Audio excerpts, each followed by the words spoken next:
Benissimo, direi che possiamo cominciare. Nel frattempo, buongiorno a OK, tutti. on peut commencer. Bonjour à tout le monde. Questo secondo appuntamento Bienvenue à ce deuxième con rendez-vous de la journée de notre webinaire de OCRIM.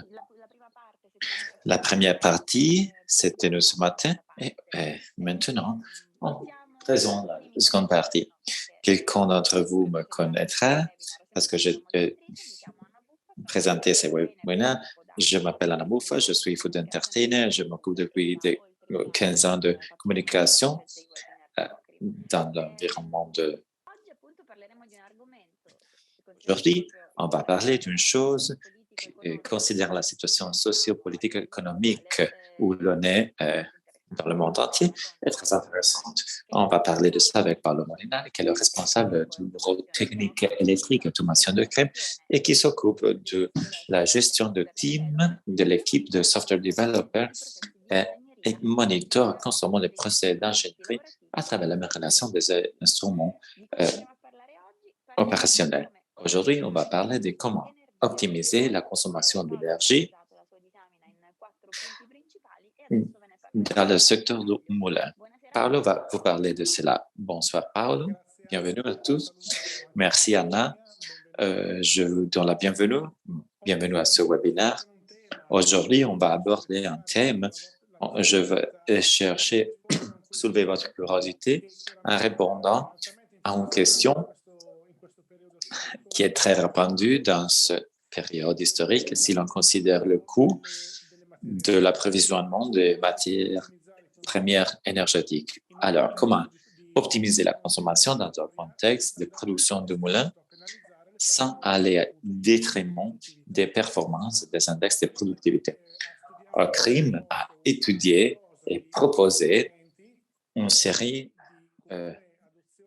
d'arguments qui ont été adoptés de façon commune, mais il est toujours intéressant de les considérer. Et quelques-unes sont des innovations au crime qui ont été développées par le département de développement software. Je rappelle que tous les softwares, tous les logiciels sont développés à l'intérieur de crime. Donc, si l'on part de tous ces arguments, la qualité du réseau électrique est fondamentale pour le moulin. La deuxième solution est l'autoréglage des performances des machines en allant considérer leur comportement, considérant l'effective exigence de production. L'innovation la plus intelligente, au contraire, peut être identifiée dans l'application de Smart Automation, c'est-à-dire automation avancée, sur la base de l'utilisation de l'application MES, c'est-à-dire un logiciel de gestion de la production qui peut recueillir et rationaliser toutes les données liées à la productivité du moulin. Et enfin, on va introduire quelques concepts liés à l'innovation technologique du moulin modulaire. Donc, on va commencer en regardant le premier thème qui est maintenir une bonne qualité du réseau électrique pour éviter d'abord les problèmes, les dégâts, mais aussi d'éviter de gaspiller de l'énergie.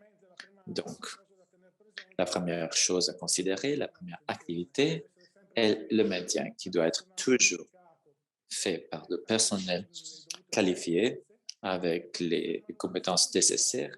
Et pour maintien, on considère le contrôle périodique de toutes les connexions électriques pour éviter des dangereux risques d'incendie. Deuxièmement, on recommande toujours le nettoyage des locaux, le remplacement des filtres et un bon maintien du degré de ventilation des cadres électriques. C'est pour éviter une excessive température et peut garantir le changement d'air des panneaux électriques pour éviter des chauffages extrêmes et encore plus recommandé, éviter que les armoires électriques puissent être polluées par de la poussière ou d'autres choses dont la sédimentation sur les appareils électriques est potentiellement très dangereuse.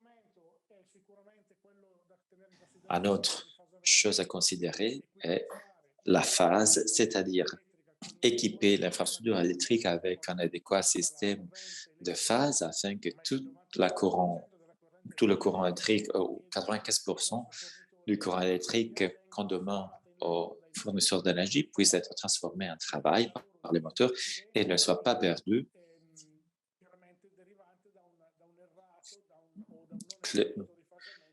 pour un manque de phase du système. Donc, on recommande une phase automatique qui puisse être adéquate à l'effectif besoin d'énergie spécifique, aussi bien parce que dans ce cas, on peut éviter des problèmes dans le cas de factures excessives.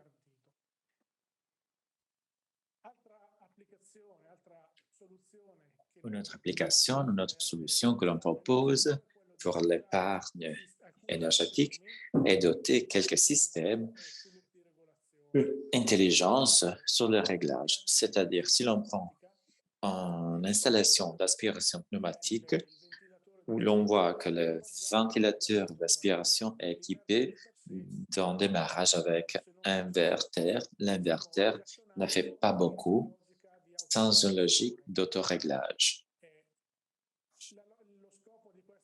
Donc, le but de cette application est exploiter les moteurs qui consomment le plus d'énergie pour les exigences exactes du contexte de production de ce moment et pas pour leur prestation nominale.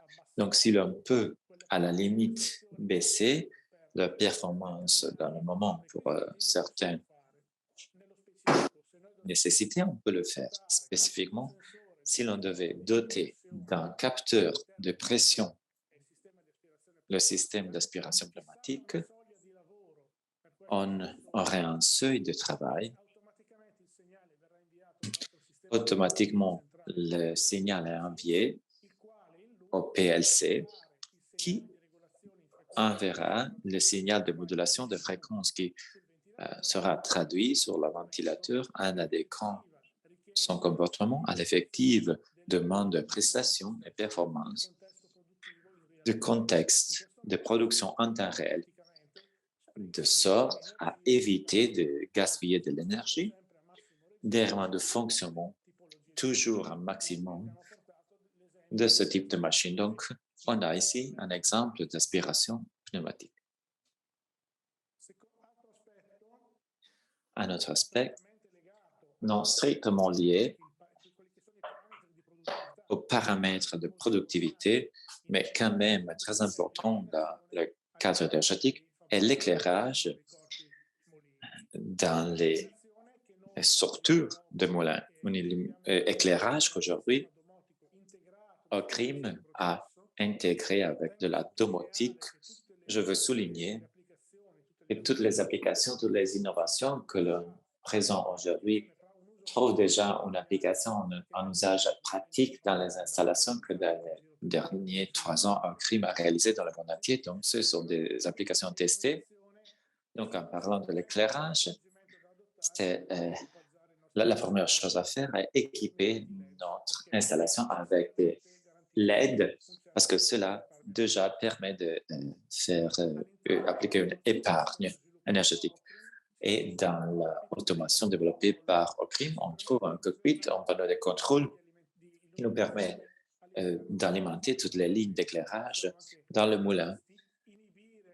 Donc, on peut même inhiber certaines lignes d'éclairage ou gérer l'éclairage à distance.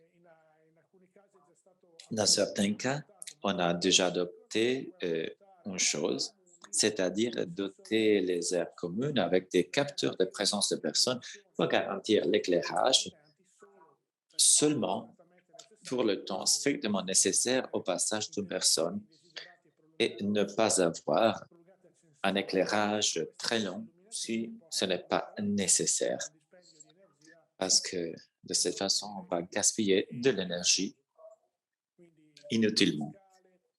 Donc, par exemple, dans les escaliers, dans les toilettes, dans les couloirs, on conseille de mettre ces capteurs intelligents qui sont présents, disponibles sur le marché.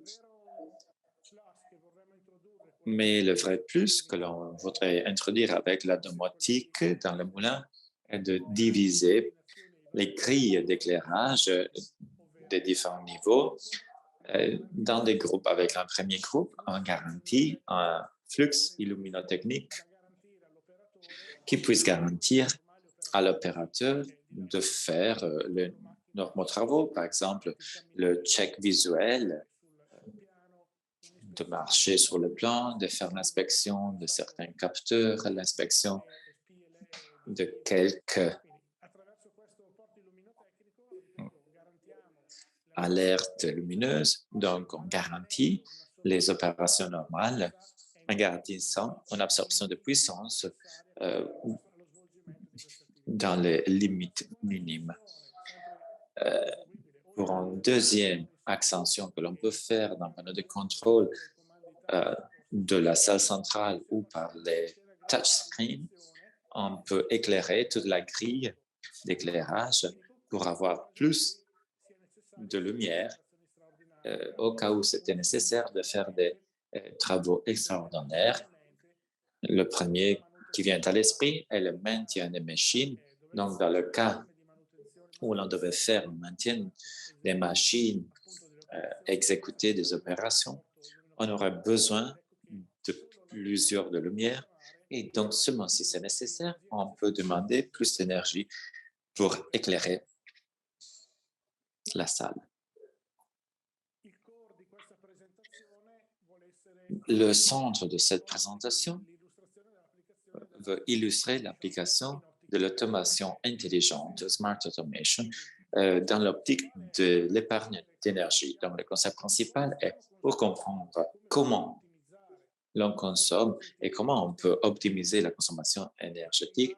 Il est indispensable de savoir auparavant combien on consomme. Si on ne va pas dans le diagnostic de consommation, il est difficile de faire des actions correctives cohérentes et correctes. Et pour cela, Green a équipé tous les cadres électriques d'instruments intelligents connectés entre eux qui envoient les données de consommation au système central, au cerveau central qui, à travers l'application MES, donc notre application de production, produit des rapports de consommation énergétique qui peuvent être filtrés selon les exigences, l'heure, la semaine, le mois, l'année, ou aussi de plage horaire. De cette façon, on aura un détail précis des paramètres de consommation énergétique dans le contexte de l'installation. Une fois que l'on a obtenu ces paramètres, on fait un exemple sur une installation de 400 tonnes par heure divisée dans les différentes sections de travail. On peut utiliser la possibilité de créer des plages de production de façon automatique intelligente. Et je vais entrer dans les détails ici. Pour faire un exemple, on a divisé les plages horaires en deux. Donc, pendant le jour et pendant la nuit. Mais le système peut être customisé, personnalisé, et on peut mettre des paramètres, plusieurs plages horaires selon les nécessités de l'utilisateur. Bon, une fois qu'on a déterminé ces plages horaires, on a une grille sur le panneau de contrôle du système d'automation. On a cette grille temporaire où on a le jour et la nuit. Sur la droite, on a une liste de tasks, c'est-à-dire qui sont les procès que l'opérateur a planifié d'exécuter. Donc, si l'on fait un exemple, on a les tonnes, c'est-à-dire la quantité de produits que l'on veut travailler pendant ce cycle spécifique et le temps nécessaire pour exécuter le cycle. Tous les cycles, comme vous le voyez, des switches, des interrupteurs sont personnalisables, peuvent être mis dans la priorité 1 ou 2. Qu'est-ce que ça veut dire? Automatiquement, le système mettra dans la grille temporelle, selon un algorithme, les cycles selon lesquels il conseille des plages horaires pour garantir une épargne énergétique. Donc, le moulin est toujours maintenu dans la phase 1 parce qu'on garantit le fonctionnement continu au cours de la journée sans interruption. Dans la priorité 2, on peut trouver, par exemple, recyclage de farine ou un procès d'emballage. Et on peut faire passer quelque chose aux heures nocturnes en ayant des cycles qui peuvent être postponés dans le temps, postposés. Et l'opérateur peut aussi customiser l'entière barre connectée au cycle ou à l'intérieur des heures, donc avant ou après, ou en le mettant dans la nuit ou de la nuit au jour. Donc, de façon intelligente, le système propose une première proposition de planification nécessaire à donner une vision de ce qui pourrait être la meilleure solution pour une épargne énergétique avec des paramètres prioritaires, mais puis l'opérateur est libre, peut customiser et mouvoir tout ce schéma selon ses exigences. Donc, rapidement, une projection indique comment le même cycle passé du jour à la nuit peuvent garantir, avec une projection des coûts de l'énergie nationale, pourrait garantir une épargne d'environ 30-35% en termes de valeur liée au cycle si l'on utilise un plage horaire plus intelligent du point de vue de l'utilisation de l'énergie.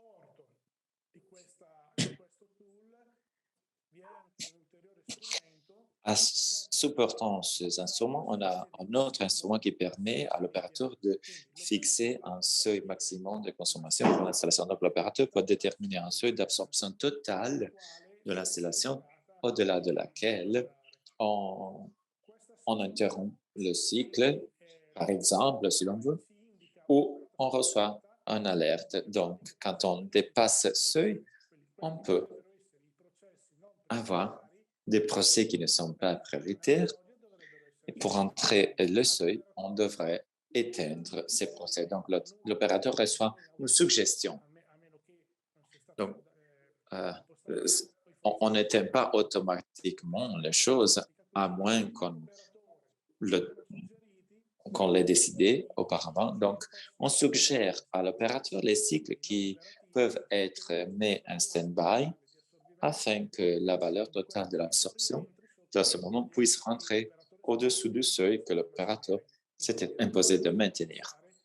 Cela pour fixer un éventuel seuil de consommation dans l'économie de la productivité de l'installation. On s'en pesait sur ce qui sont les procès directs de façonnage de céréaux, mais suspendre, mettre en stand-by les procès auxiliaires. Et dernièrement, le concept de moulin modulaire. Le moulin modulaire veut être une section de moulure entière qui peut être divisée, selon notre innovation, en deux sous-sections. Donc, le réglage de ce système à travers l'automation permet de mettre en stand-by ou d'éteindre complètement une semi-section, une demi-section, en garantissant donc une continuité de la production avec la demi-section qui reste opérationnelle, entrer en phase de maintien ou de contrôle ou d'inspection avec la section que l'on a mis en stand-by ou en switch-off et continuer à avoir un minimum de production garantie sans aller en stand-by total. Clairement, cette opération est réversible. Donc, une fois terminé les opérations de maintien sur la première succession, on peut faire un switch symétrique et entrer en stand-by avec la deuxième succession, reprendre la production avec la première. Cela pour éviter d'avoir une suspension totale de la production et réussir à alimenter le moulin, même si de façon réduite, mais avec un critère de productivité semblable. Donc, c'est une autre solution plutôt intelligente par notre point de vue. J'espère avoir touché brièvement quelques arguments, quelques thèmes qui peuvent être intéressants pour vous, d'avoir satisfait quelques curiosités. Aujourd'hui, sont vraiment débattus au niveau de l'épargne énergétique. Merci, Paolo. Tu as été très clair, comme toujours et comme ce matin. Maintenant, on passe aux questions qui sont toujours présentes, heureusement. Donc, la première question, quels sont les temps d'installation? Donc, relativement bref, dans le cas de l'installation d'un système inverteur, il faut fermer pendant une journée l'installation. Tous les travaux peuvent être exécutés en parallèle. Dans l'autre cas, il n'y a pratiquement pas de stop parce que c'est un upgrade qu'on peut faire en ligne et cela permet de l'heure suivant l'installation de pouvoir utiliser ce tool si l'on a fait une mise au point selon les paramètres de l'opérateur, dont le temps d'interruption sont presque nuls. Donc, l'autre question, le stop est total ou partiel? Bon, le stop peut être partiel seulement dans le cas où on a un cas de connexion électrique à exécuter, mais dans le cas de l'automation, de l'installation de l'automation, c'est comme ça. Okay. Combien de temps l'inverteur nécessite? Bon, sur l'inverteur, comme j'ai dit, une journée, un jour. Pour le positionnement de l'outil, connexion électrique et check du système installé. Après quoi, il est possible de reprendre la production à plein rythme en bénéficiant des fonctionnalités de cette installation. Est-ce qu'il y a quelque chose que tu conseilles de faire à ceux qui voudraient approcher ce changement soutenable pour réduire l'énergie? Oui, bien sûr, je conseille de vous doter d'un système MES pour contrôler les consommations, les valeurs, les paramètres de productivité de l'installation et avoir aussi une gestion intelligente de son installation pour optimiser les cycles de production et éviter des stops ou des trous. Parfois, si l'on fait en planification sur le papier, ne permet pas d'identifier. Dans l'application MES nous garantit une optimisation des prestations de l'installation et déjà, c'est un pas vers l'épargne énergétique.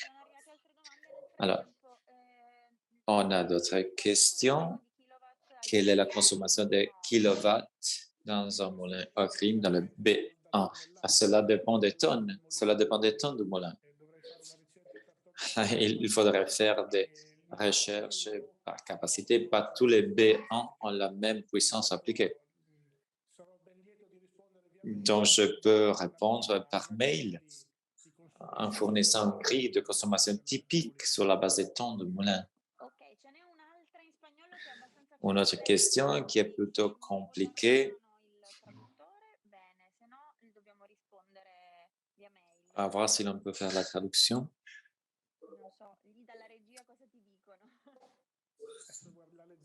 Vous pouvez lire la question en italien parce que c'est en espagnol.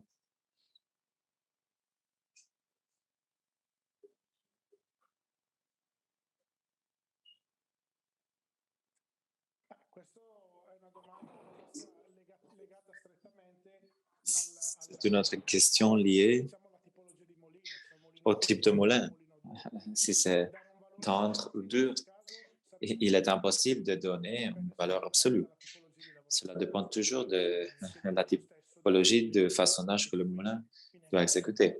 Dans ce cas aussi, on pourrait donner des exemples très clairs qui font partie de notre savoir-faire, mais selon le type de façonnage de céréales et la capacité du moulin. Merci. Et enfin, la plupart des procès sont contrôlés et commencent avec 1000 pour sauver l'énergie.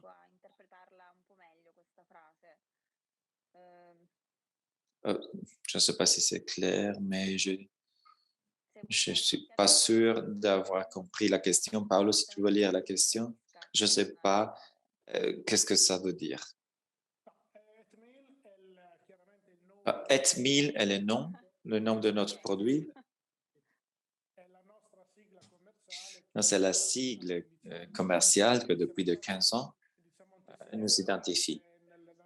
Donc, on était les premiers, entre les premiers à introduire le mets sur le marché, on est les premières compagnies dans la moulure. Et maintenant, cela a été développé à l'interne et les performances sont très élevées. Donc, Et1000 est le nom commercial avec lequel on identifie notre application MES. Parfait. Merci. Je ne savais pas. Bien. Alors, ceci dit, on a presque terminé notre demi-heure. Merci pour ta précision et clarté. Si vous avez d'autres questions, vous pouvez les envoyer chez conferenceroom@ocrim.com et suivez-nous sur les réseaux sociaux pour les prochains webinaires. Merci, Paolo. J'espère te revoir tôt. Merci. Merci à tout le monde. Bonne soirée.